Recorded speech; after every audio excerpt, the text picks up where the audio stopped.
é uma coisa, e é mais do que uma coisa. É aquilo que nos permite entrarmos no reino dos céus. É um dos requisitos. No Evangelho de hoje, Cristo diz àquele centurião que nunca tinha visto tão grande fé como aquele homem. Aquele centurião não vinha e não veio pedir a Cristo que curasse um filho, uma filha, um neto ou uma neta. Aquele centurião veio pedir a Cristo que cure um dos seus servos, um dos seus legionários, possivelmente, um dos seus serviçais. Um homem que servia, se calhar, limpando o chão, pondo a mesa, cuidando dos animais, era um servo, se não era um legionário, se não era um tropa, de qualquer forma, era um servo do centurião. E ver, por um simples servo, o centurião veio pedir a Cristo cura. Eu digo por um simples servo, parece quase paternalista da minha parte, do género, coitado, até pediu por um servo, como se um servo não merecesse que o seu nome fosse lembrado diante de Deus. Não é nesse sentido que eu disse, veio pedir por um servo. É porque nós nem pelos nossos filhos às vezes pedimos. Às vezes também já não pedimos pelos nossos irmãos e irmãs consanguíneos, aqueles que ainda saíram do ventre de nossa mãe. Às vezes já não pedimos pelos nossos amigos que encontramos, se não todos os dias, todos os meses. Bem, e como nós não fazemos isto é, não pedimos a Deus sequer por aqueles que são tão próximos nossos, é de admirar louvando e aplaudindo. Um centurião, aquele centurião do Evangelho de hoje, pede por alguém que é um estrangeiro, nem é da sua cor, nem do seu sangue, nem do seu ramo, da sua classe, nem de dinheiro, nem de patente, porque ele é centurião e o outro é um servo. Mas vede com que amor, aquele servo é perfumado pelo centurião diante de Cristo, perfumado pelas palavras do centurião, perfumado pelo amor do centurião, perfumado pela necessidade que o centurião tem em tudo fazer para que Cristo possa conhecer que aquele seu servo precisa da cura de Cristo. Este é o perfume, esta é a doçura que o centurião, à distância do seu servo, lança sobre ele, lembrando as necessidades do mesmo servo diante de Cristo. Então, o Evangelho de hoje, como todos os outros Evangelhos, queridos irmãos e irmãs, deve lançar sempre este apelo dentro de nós, para que nos ponhamos em movimento, para que nos mexamos. Mexer significa mudar de sítio, para que nos ponhamos em movimento. O Evangelho não é só mais uma rúbrica litúrgica que infelizmente o diácono proclama todos os domingos, ou o padre, ou o bispo, e que nós temos que ouvir. Não. O Evangelho é uma janela que se abre ao interior da própria Sagrada Liturgia, para que através dessa janela litúrgica que o Evangelho nos permite, nós possamos contemplar neste mundo ainda já o outro, que é o nosso, também como este é. A continuidade, a nova terra é a continuidade desta mesma terra.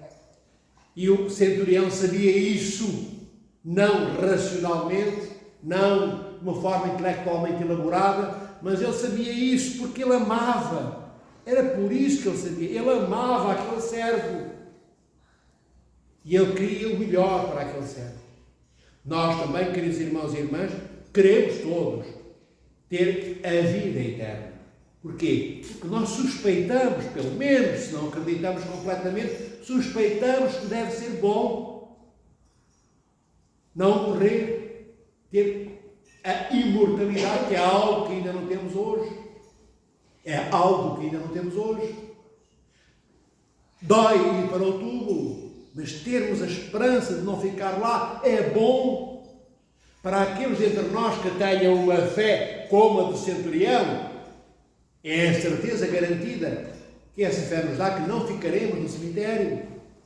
Mas muitos de nós somos frágeis, somos fracos, temos uma esperança, toda ela cheia de dúvidas, como um corpo cheio de sarampo. Sabe o que é o sarampo? Aquelas borbulhinhas que as crianças e os adultos às vezes têm, quando se apanha essa doença já em idade adulta.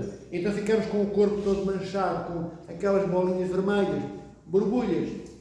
Temos uma fé também assim, cheia de sarampo. Na maioria das vezes. É uma fé com doença. É uma fé infectada. Porquê? Porque é mau ter dúvidas? Não. É bom ter dúvidas. Desde que essas dúvidas sejam veículo, nos transportem para junto de Cristo, para junto dos seus sacerdotes, para que nós possamos perguntar a quem sabe mais do que eu, que me esclareçam um bocadinho melhor, para que as minhas dúvidas não continuem a ser dúvidas eternas. Amados irmãos e irmãs, se um dia tivermos que subir ao nosso telhado para consertar umas telhas, para que a água do inverno não entre na nossa casa, não ficaremos eternamente até à morte em cima do telhado. Nós subimos ao telhado para consertar as telhas e voltamos, descemos para entrarmos na nossa casa. Também as dúvidas são a mesma coisa. Devemos ter dúvidas para acabar com as dúvidas. As dúvidas são apenas um canteiro fértil da terra arada que nós agregamos e no qual, terreno esse, no qual lançamos sementes, para que possamos ter uma boa cultura de alface, de couve, de pimento, o que for. As dúvidas é para isso que servem. Não é para vivermos eternamente com as mesmas dúvidas. Se nós vivemos eternamente com as mesmas dúvidas, não crescemos, somos eternamente os mesmos. Como nós não ou avançamos e nos aproximamos de Cristo, ou andamos para trás, então, se continuarmos com as mesmas dúvidas por esclarecer, nós regredimos. Pensamos que não andamos nem para a frente nem para trás, não é mentira. Regredimos porquê? Porque se eu tinha esta mesma dúvida que tenho hoje, aos 20 anos, hoje eu com 60, com 70 tenho a mesma dúvida que tinha há 20 anos, regredi, que mais não seja na vitalidade, estou cheio de rugas, 30, 40 anos depois, já não tenho a mesma paciência que eu tinha, já não tenho, se calhar, a mesma lucidez, os meus poderes cognitivos, cerebrais diminuíram, perderam qualidade, perderam faculdade. Só nisso já andei para trás. Mas muitas vezes ando para trás também na minha fé. Na minha fé. Isto para vos dizer que este centurião entrega todas as dúvidas que ele tem, se é que tinha alguma, a Cristo. Quando Cristo lhe diz, bem, eu vou à tua casa e eu vou curar o teu servo. E o que é que o centurião diz? Senhor, não é preciso, não venhas à minha casa. Qual de nós diria isso a Cristo? Todos quereríamos. Ele também queria, o centurião, mas tinha amor suficiente para não ser egocêntrico. Tinha amor suficiente para perceber que tantos precisariam da presença de Cristo. E ele tinha o seu servo doente, é verdade, mas uma palavra do Mestre bastaria. E o seu servo seria curado. Esta era a fé do centurião, por um lado. E este era o amor do centurião para que Cristo ficasse com quem precisava mais da presença dele. Vemos este amor do centurião pelo seu servo e a profunda humildade. E também lucidez.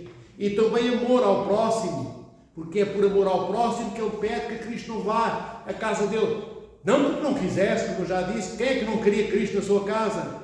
Mas é por amor ao próximo, para que Cristo fique com aqueles que são o seu próximo, o próximo do centurião, que nem sequer era judeu, vede, era um soldado romano do Império, era tropa invasora, é um estrangeiro, um pagão, na sua fé, que vem ter com Cristo. Então vede qual não será a nossa responsabilidade. Nós que não somos pagãos, nós que aceitamos Cristo pelo batismo que quisemos receber, nós que prometemos no batismo ser em tudo idênticos ao Senhor que nos deu a vida, ao Pai, ao Filho e ao Espírito Santo. Nós que prometemos aos nossos pais, às nossas mães, ao nosso marido e à nossa mulher, aos nossos filhos, ser os modelos de pai, de mãe, de filho, de neto. E pelo caminho da nossa vida, esquecemos o que prometemos. Não sejamos dessa raça, amados irmãos e irmãs, da raça dos que prometem e não cumprem. Porque Cristo é aquele que cumpre sempre.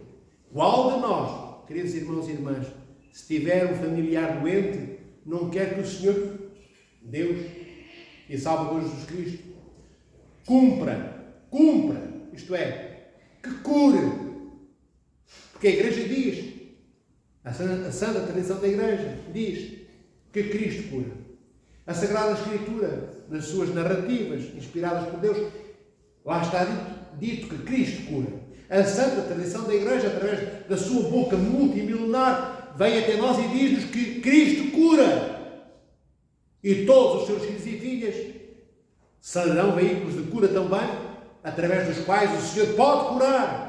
Cristo, nosso Senhor, tanto cura Ele pessoalmente, na sua natureza humana, como quando andava com os apóstolos, sendo Deus, como cura através dos seus filhos e filhas, naquela época, porque os apóstolos também curaram, estavam próximos de Cristo. Como hoje, 2000 anos depois, se estivermos tão próximos de Cristo hoje, como os apóstolos estiveram.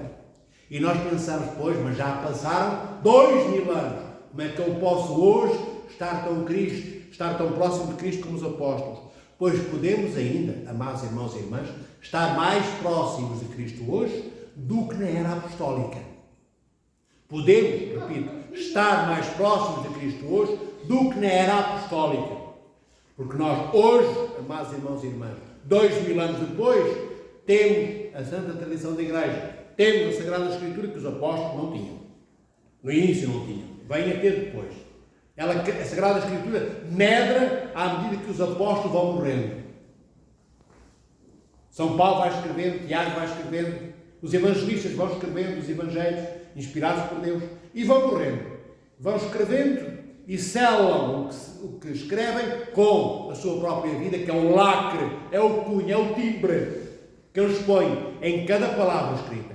Bem, dizia eu, podemos hoje e devemos e temos a responsabilidade de estarmos mais próximos de Cristo do que os apóstolos, porque nós, amados irmãos e irmãs, temos o testemunho dos mártires.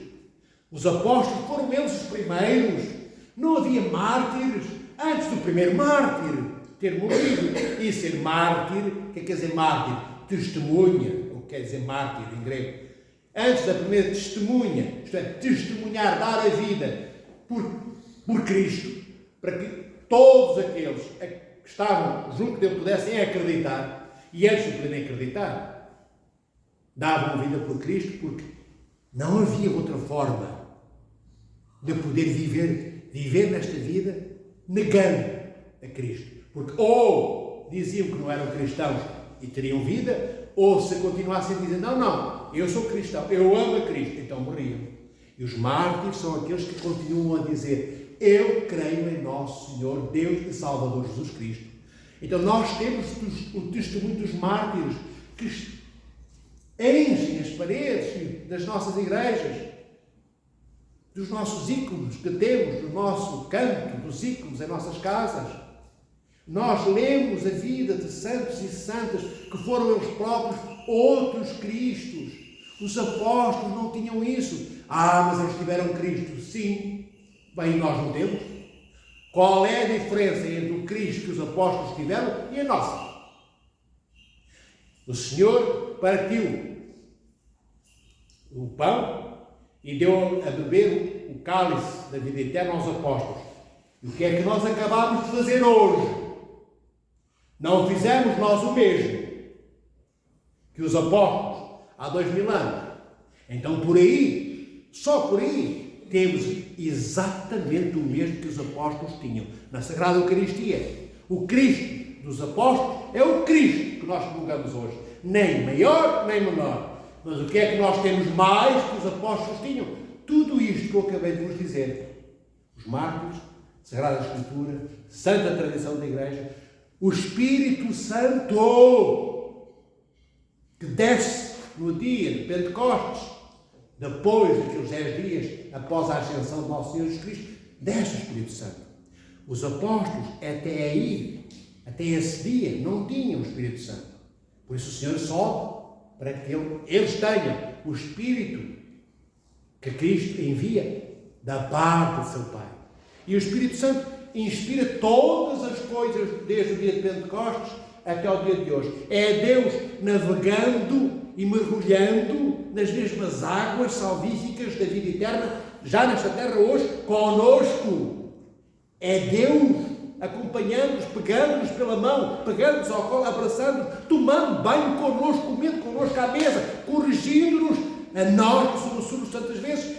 A tradição da Igreja é a vida do Espírito Santo na Igreja, sem ausências. Porque o Senhor, nosso Senhor e Salvador Jesus Cristo, diz que o Espírito Santo irá descer sobre vós, apóstolos, e ensinar-vos a todas as coisas. E desde que o Espírito Santo desceu, nunca mais abandonou a Igreja. E nunca mais abandonará a Igreja do Senhor. Bem, está dentro da Igreja. Não como no Antigo Testamento, em que o demónio estava dentro do homem e o Espírito de Deus estava fora. Depois da crucifixão do nosso Senhor Jesus Cristo, depois de tudo, depois de recebermos o nosso batismo, Deus, o Espírito Santo, está dentro de nós e o demónio fora de nós. Vendo que nós temos, que os apóstolos no início, quando se partem naqueles primeiros dias após a ascensão, eles não tinham ainda nem o Espírito Santo desta forma manifestado enquanto inspirador e vivificador da Igreja. Eles ainda esperam 10 dias para ter o Espírito Santo. Nós não esperamos nem um segundo. Nós não sabemos tantas vezes o que nós temos, o tão precioso que é, amados irmãos e irmãs. E vou terminar só a propósito do tão precioso que é termos Deus que nós comemos, Deus, o Pai, o Filho e o Espírito Santo, na pessoa divina, do Verbo encarnado, do Cristo, saído de Maria, que nos dá o seu corpo e o seu sangue. O Pai, o Filho e o Espírito Santo na Santíssima, na terceira pessoa da Santíssima Trindade, que é o Espírito Santo, como eu disse, que está na Igreja, presente, inspirando cada um de nós, e para que tenhamos vida, porque não basta respirar para ter vida. Respiramos até que um dia paremos de respirar. Um dia, todos nós, veremos que a nossa boca não se abrirá mais, mas lá no túmulo o Espírito Santo vivificará, retirará do túmulo a cada um de nós, como retirou Cristo. Foi o Espírito Santo que ressuscita nosso Senhor Jesus Cristo. Será o Espírito Santo que nos ressuscitará através da salvação que nos foi concedida pelo Mestre da vida, que é nosso Senhor Jesus Cristo. Então, meus irmãos e irmãs, dizia eu, um dia acontecerá em nosso favor, porque já seremos velhinhos, a maioria de nós. Hoje, uma família acordou, pai e mãe viram que a filha de 7 anos estava morta. Estou a dizer isto porque faltava 1 minuto para eu começar esta liturgia quando me ligaram. 1 minuto, já estava paramentado. 1 minuto para começar a liturgia. É uma menina que eu conheci desde os 3, 4 anos de idade. É próxima e é ortodoxa. 7 anos de idade. Os pais estavam num desespero, estão num desespero que nenhuma palavra pode levar ajuda. Vê, 7 anos. E neste momento, dizer o quê? Quais são as palavras que cada um de nós pode dizer a uma mãe e um pai que olha para a filha de 7 anos e vê que não tem vida, vê que não vai nunca mais poder pegar na mão da sua filha, nem passear com ela pela cidade, tem que a deitar dentro de um caixão. Filhos, acreditar que eu toco nestes temas hoje não era para tocar num assunto de morte, a morte que veio ter comigo de manhã. A morte do mundo. Mas a Igreja não é a casa da morte. A Igreja de Cristo é o palácio onde a vida jorra eternamente. Aquela menina, nos gritos, no ulular de tristeza, no retorcimento daquele corpo, daqueles corpos de pai e mãe, hoje não há muitas palavras que os ajudem. Um abraço, sim, chorar com eles, sim, e orar por todos. Eles, pai e mãe e pela família. Mas depois, daqui a uns tempos, as águas turvas do desespero vão limpar. E nesse momento, aquele pai e aquela mãe vão precisar de quê? De esclarecimento na sua fé. Vão querer acreditar que a vida daquela menina não se escoou no dia que foi posta dentro do caixão levada para o cemitério. Vão querer, depois da água, dos sedimentos da água turva desaparecerem, vão querer ir ao cemitério apenas por mais um dia, porque daqui a uns dias Cristo ressuscitará. Por mais um tempo, por mais umas vidas nossas, se Deus entender, porque um dia aquele corpo sairá dali para a vida eterna. É isto que aqueles pais vão querer saber da parte da Igreja. Que garantias temos nós que vamos ressuscitar, amados irmãos e irmãs? Que garantias temos nós que podemos ser curados por nosso Senhor Jesus Cristo? Porque é que uns são curados e outros não? Porque é que pedimos e Deus cura alguns dos nossos irmãos e nós pedimos e Deus não cura outros dos nossos irmãos? São questões que todos nós nos deveríamos colocar, às quais eu não vou responder hoje. Deixo ao vosso cuidado para que na vossa oração possais pedir a Deus para que vos ilumine. Porque é que sim e porque é que não? Porque é que Deus às vezes cura, outras vezes não? Porque é que o Senhor, porque é que nós queremos acreditar na ressurreição? Porque é que é importante termos vida para além desta vida? Porque eu já ouvi dizer pessoas que estão cansadas de viver. Já ouviram isso, não já? Mas eu não acredito nessas palavras. Porque no dia em que se aproximam os últimos dias, todos nós queremos viver. Mas para isso, queridos irmãos e irmãs, e aqui termino, lembremos-nos do centurião de hoje. Lembremos-nos daquela fé, daquele homem que pede por alguém que não lhe pertence, que não é do seu sangue, que não é como a Maria, que tinha pai e mãe. Ele centurião, não era pai daquele servo, como a Maria tem como mãe a Diana e o seu pai, a menina que partiu hoje. Lembremos-nos do centurião para não sermos egoístas, não queremos tudo para nós.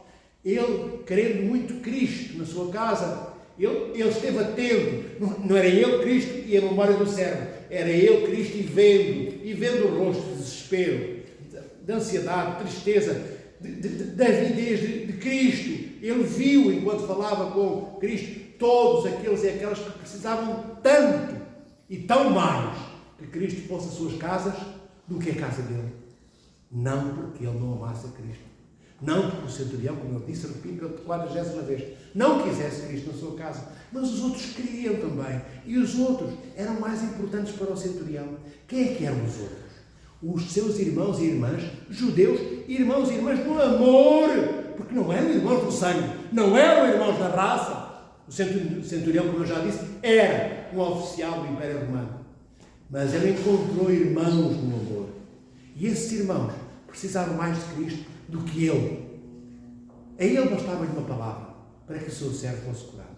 Então, sejamos também daqueles que um dia, se falarmos com o pai ou com a mãe da Maria, que hoje partiu, aquela menina de 7 anos, possamos, com a convicção do centurião, dizer: pai, mãe, a tua filha voltará à vida. A tua filha viverá.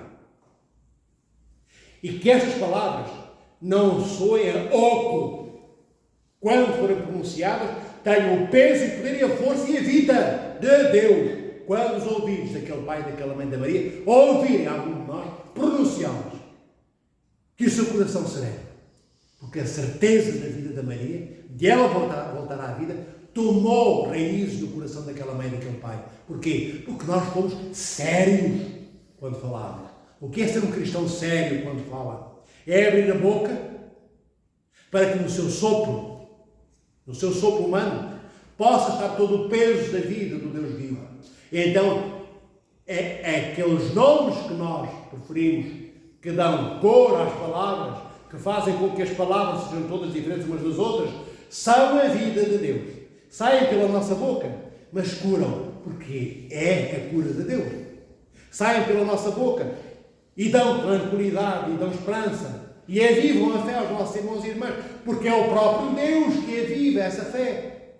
Mas nós temos que ser um veículo desimpedido, como um cano de água, já vos disse, que não esteja entupido, para que a água passe. Nós temos que nos deixar desentupir, amados irmãos, para sermos canais por onde a vida de Deus passa, como a água por um cano passa para regar um jardim. Ninguém abre uma torneira, não é? Agregada à qual está um cano, pelo qual não sai água.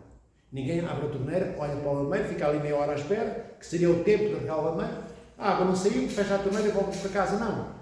Alguém arranja a torneira, alguém muda. Isto é, nós desinstalamos, alguma coisa está errada se eu sou só terreno seco. Se as minhas palavras fazem com que os outros bocejem, abram a boca, se as minhas palavras e a minha presença provocam o desespero dos outros e se afastam de mim, há alguma coisa que se calhar está errado em mim. Se calhar os outros não foram embora porque tinham pressa. Se calhar é porque eu não sou digno da presença deles. Se calhar porque ainda não sou tão semelhante a Cristo como deveria de ser. Se calhar ainda não ouvi o Evangelho de hoje. E se calhar, tendo ouvido já o Evangelho de hoje tantas vezes, não consegui lembrar do amor do centurião. Que o Senhor nosso Deus, o Pai, o Filho e o Espírito Santo, o abençoe em cada um dos dias de toda a nossa vida, para ser santos e santas, como o vosso Pai, o nosso Pai, que está nos céus.